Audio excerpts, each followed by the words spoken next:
Hi everyone, welcome back to my channel. This is Sharon Oyella, and this is part 2 of our dollhouse cupboards. These are pretty simple to make. Yesterday I brought you part 1. I showed you how to make the bottom piece here, and I showed you how I installed this and how I made the faucet and the taps.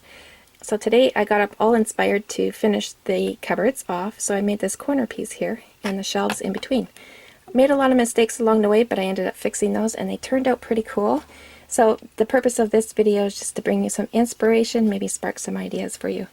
So again, we're using foam board. You can use cardboard, of course, an X-Acto knife, a ruler. I'm using wood filler. You can also use clay and tacky glue, and of course paint of your own choice. Alright guys, let's get started. We're going to build the corner cupboards and then we're going to install some center shelves. Alright guys, I was having troubles figuring this out, but I think I got it now. So I want a corner cupboard, one that is open, because my other two cupboards, the one that goes here and the one that goes here, are going to be closed. So those two are non-functional. I want this one to be able to see into it and put dishes into it. And also I want it to be a corner cupboard. So I cut 3 pieces identical to this. This side and this side are both 1 inch wide, so that matches the width of my cupboard that I already have in the kitchen. And now, when I had cut these side posts, one for each side. When I do that, it just makes everything, it throws the measurements off. When I look in the kitchen, I want this to be in line with this here.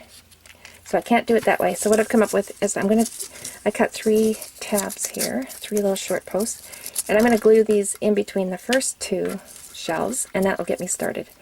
So one like this, and one here, and I'll put one in the back. Glue that there like that. And this one here, the other one I'll glue in the back.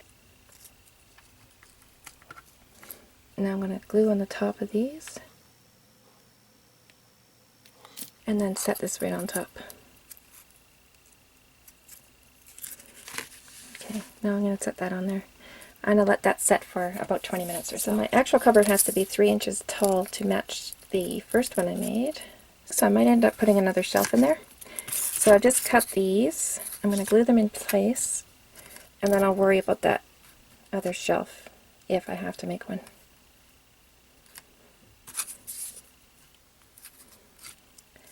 The main thing is just to get it glued together. Once it's glued together, I can fix anything. I might have to stick another shelf in there. Okay, so I'm going to just let this set. Again, just put that on there. And let the glue set. Alright, I added some masking tape so I can play around with it a little bit more without worrying about that glue falling apart. So the space between here is too high. So I didn't space that out right. So I'm going to add another shelf, and I've already added some stoppers. And this is going to be a little bit wonky because this shelf now is set back behind this post here. But I can fix that with wood filler. So I'm just going to glue this in then. At least there won't be so much space between the bottom and top shelf.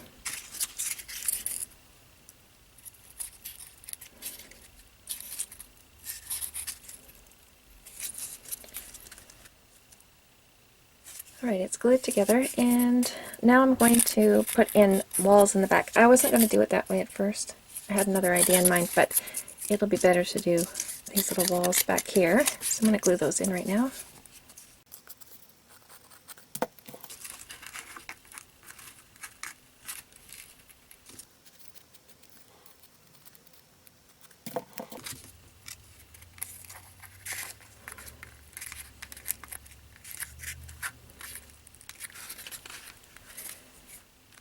So it doesn't look so bad. I put a layer of masking tape around just to hold everything together while that glue dries. I pulled the masking tape pretty tight.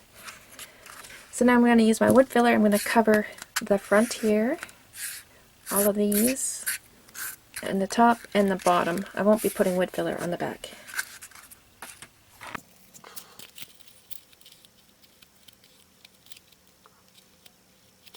So I think I'm going to let that dry, and then I'm going to continue working on these little shelves here. Remember, I have to build this one out a little bit because it's set back. So I'll let this dry, and then I'll come back and fiddle around with it some more.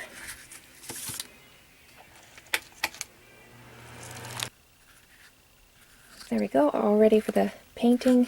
And remember that wood filler can be smoothed out while it's still wet by using your finger dipped in water and just smooth it out as you go along, or you can sand it after the wood filler is dry. I'm going for a more rougher look, so I'm just going to leave it as is.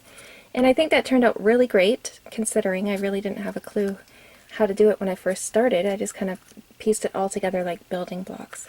So I think that's great. I'm going to start in the inside. I think I'll do the burnt umber on the inside, and then I'll do the green on the outside.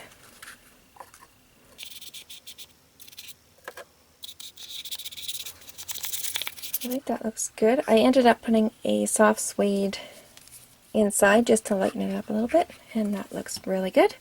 And then I realized I could work in the kitchen as it was, but it'd be a heck of a lot easier if I could just get the wall out here and then I can work on it. So this is how it's going to go.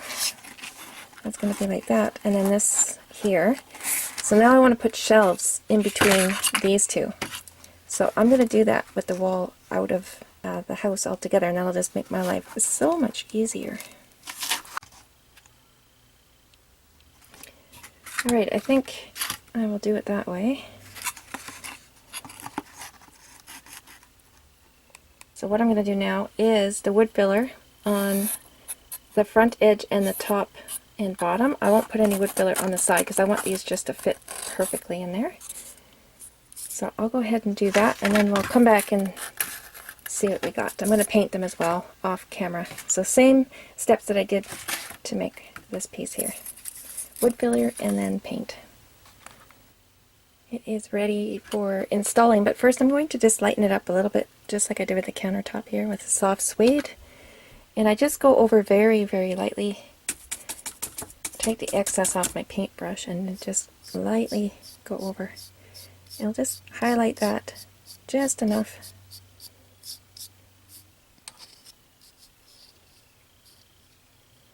Alright, so now I'm going to get my tacky glue and install these. This is a pretty tight fit in here, so